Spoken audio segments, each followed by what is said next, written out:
L'être n'a jamais eu, et n'aura jamais de choix, mais il s'abandonnera à une tendance ou à une autre, ce qui semble être une contradiction. Tous les sens ne sont pas offerts à l'être, mais reflètent en lui les éléments primaires, d'une nature éventuelle. Les comprendre comme une extension, est un immense rapprochement avec la conscience même qui les engendre. Le texte est simple pour orienter, dans cette vision de marcher de la périphérie vers la profondeur, afin d'observer l'instrument, et de chercher son origine et sa destination. Qu'on n'accepte pas les explications simplistes qui leur sont données, sans comprendre la destination de l'être en tant qu'individu, et non en tant que participant du groupe qui les conceptualise.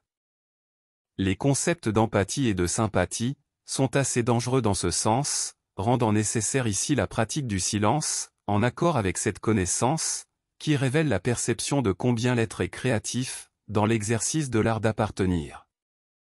Divers groupes s'associent et se regroupent, précisément grâce à leur habileté à attirer les êtres en manque. Il est important de souligner que le livre a la froideur de ne pas mettre cela en question, mais agit comme un collier pour des yeux qui n'acceptent pas ces nuages, offrant, parfois de manière peu subtile, un soutien au courage, dans ces moments d'éveil qui s'offrent à l'être. C'est pourquoi ce livre est un livre pour des moments de rareté et de folie, car nier ce que les êtres, en tant que docteurs de la foi, appellent vérité, semble inhabituel et insensé, en plus de provoquer un fort inconfort émotionnel.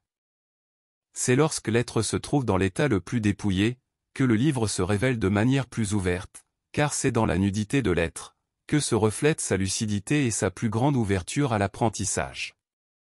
Que l'être, alors, ne se rende pas à cela, ni à quoi que ce soit ni à qui que ce soit.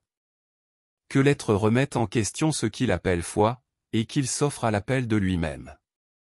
Il n'y a aucun doute à ce sujet.